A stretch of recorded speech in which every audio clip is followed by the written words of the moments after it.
Operation सिंदूर की सफलता के बाद देश भर में बीजेपी तिरंगा यात्रा निकाल रही है। लखनऊ में भारत शौर्य तिरंगा यात्रा निकाली गई।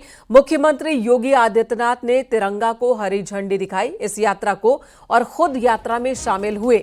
जनसभा को संबोधित किया सीएम ने और कहा, पूरा देश भारत की सेना के शौर्य और पराक्रम को सैल्यूट करते हुए अपने बहादुर जवानों का अभिनंदन करने के लिए उतावला दिख रहा है।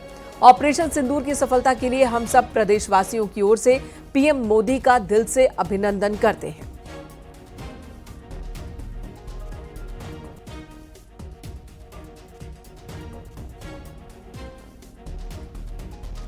ऑपरेशन सिंदूर का एक अभियान चलाया गया और आपने देखा होगा कि पहले दिन ही 100 से अधिक आतंकियों को और उनके परिवार से जुड़े हुए उन लोगों को जो प्रत्यक्ष रूप से इस पूरे आतंकी घटनाक्रम पर आतंकवाद के विष बेल को पालने पोषने में योगदान दे रहे थे, उनको जिस तरीके से उनके बीभत्स कृत्य की सजा दी गई, ये पूरे देश ने भी और पूरी दुनिया ने देखा है और भारत की सेना के बहादुर जवानों के पराक्रम और शौर्य का लोहा भी माना है। पाकिस्तान के द्वारा की गई हिमाकत को जिस मजबूती के साथ भारत के बहादुर जवानों ने, चाहे वह वायुसेना रही हो, थल सेना रही हो या नौसेना रही हो, इन सभी जवानों ने जिस मजबूती के साथ उसका जवाब दिया, दुनिया को संदेश भी दिया कि हम छेड़ेंगे नहीं, लेकिन कोई छेड़ेगा तो फिर उसको छोड़ेंगे भी नहीं।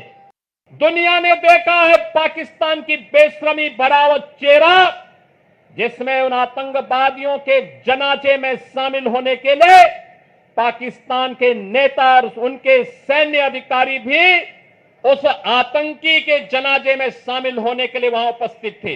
ये चीजें दिखती है कि पाकिस्तान एक विफल राष्ट्र है।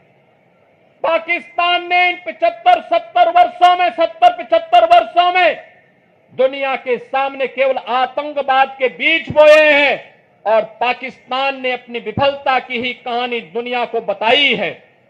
बहनों और भाइयों, पाकिस्तान की विफलता, आतंकवाद को उसके द्वारा दिए जा रहे प्रश्रय और यह आतंकवाद को उसके द्वारा दिए गए प्रश्रय इस बात को साबित करता है कि आतंकवाद एक दिन पाकिस्तान को भी निगल देगा। पूरी तरह खोखला हो चुका पाकिस्तान आज जिस प्रकार की हिमाकत कर रहा है, जिस प्रकार का दुस्साहस कर रहा है, ऑपरेशन सिंदूर उसका जवाब था और आने वाले समय में तय है कि जो भी भारत की तरफ उंगली उठा करके देखेगा, भारत की बहन बेटियों के सम्मान के विरुद्ध उनकी सुरक्षा में सेंध लगाने का कार्य करेगा, उसके जनाजे में कोई रोने वाला भी नहीं मिलेगा। कि विकसित भारत की परिकल्पना को साकार करने के लिए आवश्यक है कि हम राष्ट्र प्रथम के भाव के साथ कार्य करें।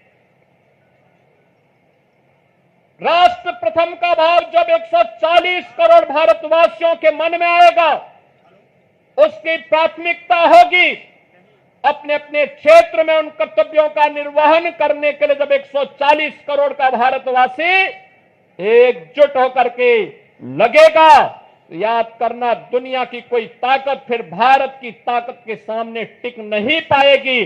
और प्रधानमंत्री मोदी जी ने देश की आजादी के अमृत महोत्सव वर्ष में भी यही संकल्प भारतवासियों को कराया था और आज उसी संकल्प को दोहराने के लिए हम इस संकल्प यात्री तिरंगा यात्रा में सभी शामिल हो रहे हैं।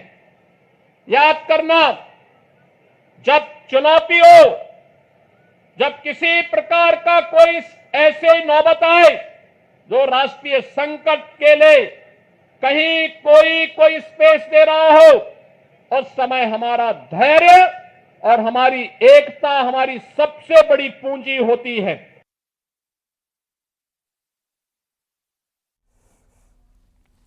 और ये देखिए तिरंगा यात्रा की इस तस्वीर को देखिए जरा, कहां तक तिरंगा यात्रा में शामिल ये लोगों की संख्या सैकड़ों में है। ये पूरी सड़क ही इस वक्त तिरंगा यात्रियों से पटी हुई है और एक लंबा तिरंगा इनके हाथों में। मानव श्रृंखला बनाते हुए ये आगे बढ़ रहे हैं। जन सैलाब उमड़ पड़ा है तिरंगा यात्रा में, जिसमें स्कूल के बच्चे भी हैं, महिला, पुरुष, बुजुर्ग, युवा सभी शामिल हो रहे हैं। ये मुख्यमंत्री योगी आदित्यनाथ जब तिरंगा यात्रा को आगे बढ़ने का आह्वान कर रहे थे, उस वक्त की ये तस्वीर आपको दिखा रहे हैं। एरियल व्यू दिखा रहे हैं आपको। सैकड़ों की तादाद में तिरंगा यात्रा में लोग शामिल हुए हैं। ये तस्वीरें आपको दिखा रहे हैं जो देशभक्ति की भावना को और ज्यादा मजबूत करते हुए ये लोग आगे बढ़ रहे हैं। पूरे शहर में तिरंगा यात्री इस वक्त भारतीय सेना की शौर्य गाथा को आगे बढ़ा रहे हैं।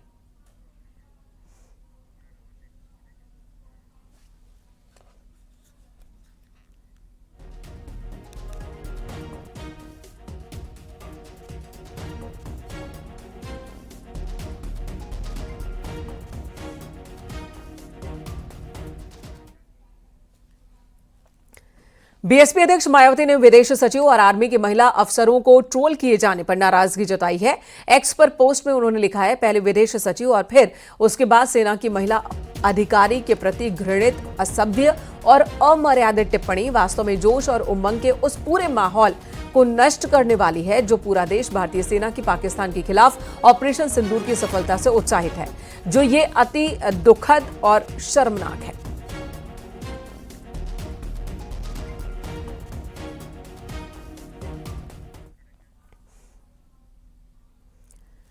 ऑपरेशन सिंदूर की सफलता के बाद आज कैबिनेट कमेटी ऑन सिक्योरिटीज की अहम बैठक होनी है। पीएम मोदी की अध्यक्षता में ये मीटिंग होगी। पहलगाम में आतंकी हमले के बाद और उसके बाद ऑपरेशन सिंदूर के तहत चले सुरक्षा अभियानों की समीक्षा आज की मीटिंग के दौरान होगी। केंद्रीय मंत्रिमंडल की भी आज बैठक होनी है। पाकिस्तान के साथ सीज फायर की घोषणा के बाद मोदी मंत्रिमंडल की ये पहली बैठक है।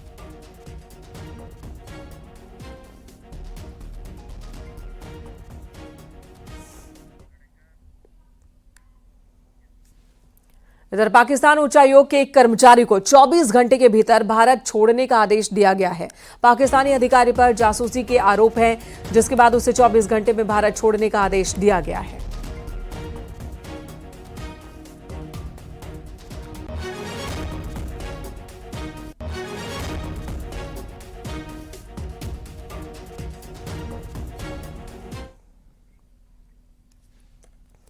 आतंकवाद के खिलाफ भारत की कार्रवाई में पाकिस्तान का साथ देने वाले तुर्की को तगड़ा झटका लगा है। भारत से तुर्की जाने वाले लोगों की संख्या में 22% की कमी आई है।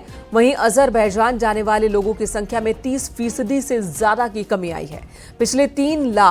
पिछले साल की बात की जाए 3,80,000 से ज्यादा लोगों ने तुर्की और अजरबैजान की यात्रा की थी।